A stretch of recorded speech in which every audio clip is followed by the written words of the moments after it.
महाराष्ट्र के बारामती में बुधवार को हुए एक दर्दनाक विमान हादसे ने पूरे देश को झकझोर कर रख दिया। लैंडिंग के दौरान एक निजी विमान दुर्घटनाग्रस्त हो गया, जिसमें महाराष्ट्र के उप मुख्यमंत्री अजित पवार सहित कुल 5 लोगों की मौत हो गई। जैसे ही हादसे की खबर सामने आई, पूरे देश में शोक की लहर दौड़ गई। राजनीतिक गलियारों से लेकर आम जनता तक हर कोई उस दुखद घटना पर गहरा दुख जताता नजर आया। बताया जा रहा है कि विमान बारामती में उतरने की कोशिश कर रहा था और तभी अचानक संतुलन बिगड़ने से यह हादसा हुआ। प्रशासन और जांच एजेंसियां मामले की तकनीकी जांच में जुटी हुई है, ताकि हादसे के वास्तविक कारणों का पता लगाया जा सके।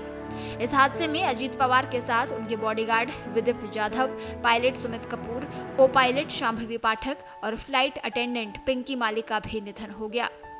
वहीं इस राष्ट्रीय शोक के माहौल के बीच सोशल मीडिया पर एक बेहद शर्मनाक और असंवेदनशील चेहरा भी सामने आया। कुछ सोशल मीडिया यूजर्स ने हादसे के लिए को पायलट शांभवी पाठक को निशाना बनाना शुरू कर दिया, और वो भी सिर्फ इसीलिए क्योंकि वो एक महिला है।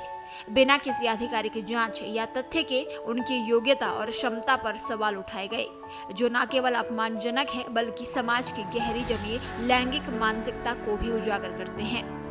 इन ट्रोल्स द्वारा किए गए कुछ कमेंट्स में ये तक कहा गया कि महिलाएं उड़ान जैसे जिम्मेदार काम के लिए उपयुक्त नहीं होती। को पायलट शांभवी पाठक को लेकर सोशल मीडिया पर ऐसे बयान दिए गए जिनमें उनकी योग्यता पर सवाल उठाए गए। कहा गया कि इन्हें लाइसेंस किसने दिया, इनसे तो स्कूटी भी नहीं चलती, इनसे प्लेन क्या उड़ेगा, ये काबिल ही नहीं है, और भी ना जाने क्या क्या कहा गया।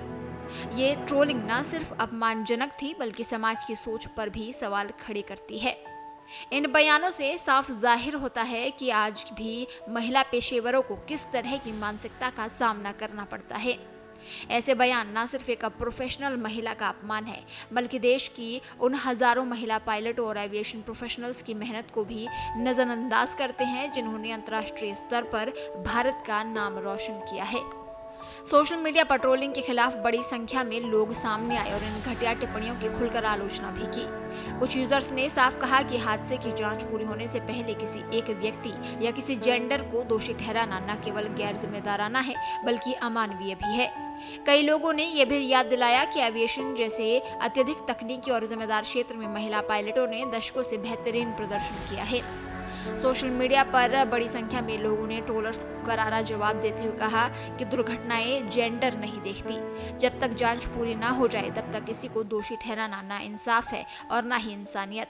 ये वक्त नफरत फैलाने का नहीं बल्कि तथ्यों का इंतजार करने और पीड़ित परिवारों के प्रति संवेदना दिखाने का है। इस हादसे ने एक बार फिर ये सवाल खड़ा कर दिया है कि क्या हर दुर्घटना के बाद किसी महिला को कटघरे में खड़ा करना अब सोशल मीडिया की आदत बन चुकी है।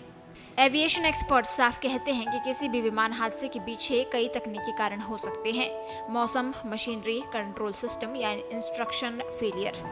ऐसे मामलों में किसी एक व्यक्ति, खासकर जेंडर के आधार पर दोष तय करना न सिर्फ गलत है बल्कि खतरनाक भी है। दुनिया भर में हजारों महिला पायलट रोजाना सुरक्षित उड़ानें भरती हैं और भारत की महिला पायलट्स ने अंतर्राष्ट्रीय मंच पर अपनी काबिलियत कई बार साबित की है। इसके बावजूद हर हादसे के बाद महिला प्रोफेशनल्स को ट्रोल करना ये दिखाता है कि समस्या पायलट की नहीं, मानसिकता की है।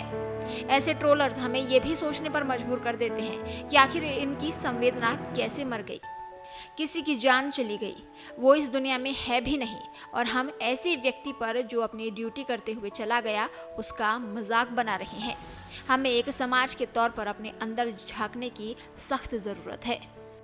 देश दुनिया की ताजा खबरें और वीडियोस के लिए अभी डाउनलोड करें पत्रिका ऐप।